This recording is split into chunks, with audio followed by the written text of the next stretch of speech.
Hello, I'm Sarah from South London Sling Library. Today I'd like to show you how to set up your ring sling and how to use it with a newborn baby.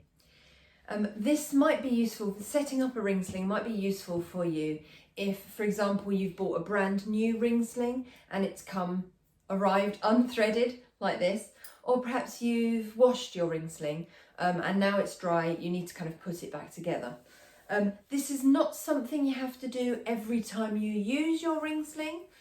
In fact, I would undo it as little as possible. The less you do to it when you take it off, the less you need to do to it again when you put it on. But sometimes you may need to do this. So, to set your ring sling up, here's my ring sling. This is really lovely OSHA ring sling. So I'm going to take it behind me and bring the rings up over one shoulder. I'm going to carry my newborn slightly off centre towards my left hand side. So I want my rings up here on my right hand side. Holding the fabric of the sling out beside me, I'm just going to concertina that. So I get the hold of the bottom edge. What that does is that means that it's not twisted. I can guarantee that it's all flat across my back. It's not twisted. Then all I'm going to do is put my fingers through the rings, pop that fabric through both of those rings.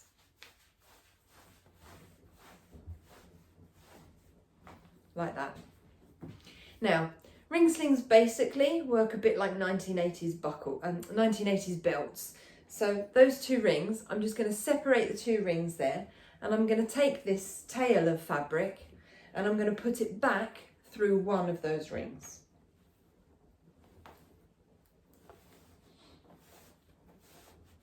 Pull it all through. There we go.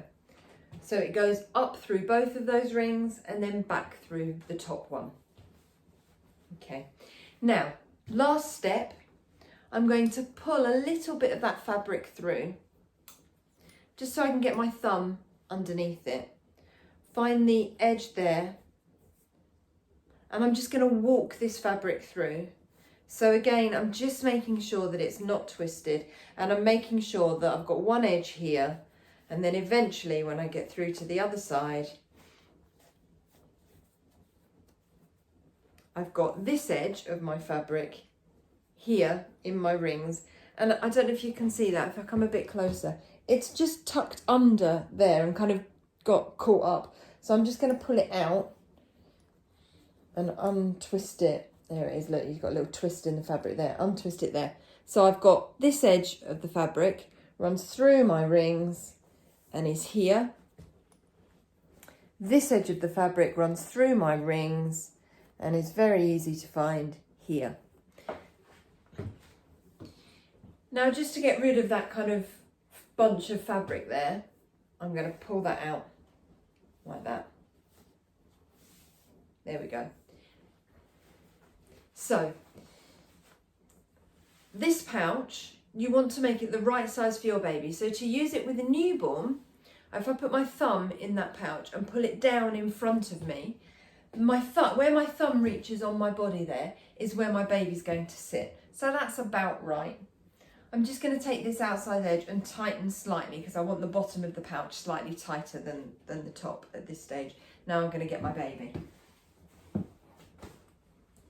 So this is my newborn doll, this is Jamie. And I'm just going to put Jamie up on my shoulder opposite where the rings are. Nice and high, like burp position. I'm going to pop my hand into that fabric, hold Jamie's feet and just slide Jamie's feet into that pouch of fabric. There we go. So that fabric goes up into Jamie's knee pits. Jamie's bottom comes down. So it's very much, you will have seen your newborn adopt that position already. It's that knees up, bum down position.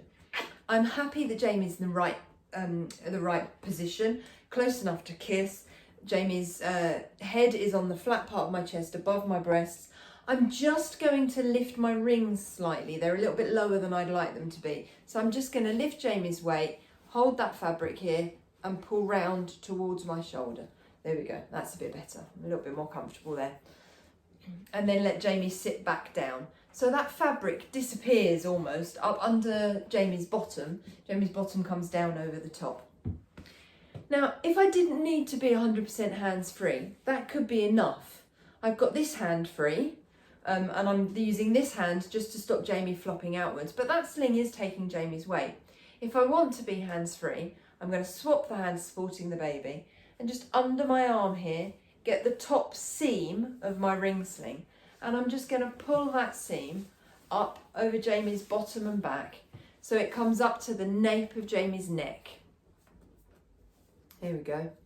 All of the rest of that fabric is still up in Jamie's knee pits, so it's created a really deep kind of deck chair seat. That's what keeps babies safe in this style of sling or carrier, is a really deep deck chair seat. You know how hard it is to get out of a deck chair? That's what keeps them safe. So with that fabric right up underneath Jamie's knee pits and spread nicely to the nape of Jamie's neck, I'm going to take this edge, I'm just going to pull it across Jamie's bottom and back towards the rings, and then I can take this top edge of fabric. So this edge is this edge. This edge here is the bit that's up in Jamie's knee pits, and it kind of goes top to bottom through the width of the sling there. So to tighten the top edge, I'm just going to get that top edge, pull it out and away like that. If I need to, I can tighten through the width of the sling again, out and away, out and away. There we go. Nice and snugly held. With any sling or baby carrier, from ring sling through to ergo baby or baby Bjorn, really doesn't matter. You've got exactly the same safety guidelines.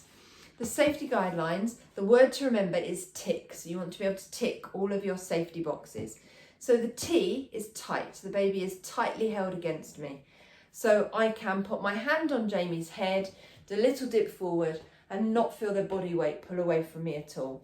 The I is in view. Jamie's face is in view, not covered by any fabric. The C is that they're close enough to kiss. The K is keeping Jamie's chin off Jamie's chest, so I can look down and see the top half of the baby's face, and I know that their chin is off their chest. The S is supported spine, so if I pop a hand on the baby's back and lightly press, they don't have extra room to get closer to me or uncurl or sit up. It's as simple as that. If I felt like I needed a little bit more neck support here, I could just take either a bit of my tail or all of it. This is quite a thick ring sling, so I'm just going to take a bit, hold it across Jamie's back there and just roll it into that top edge.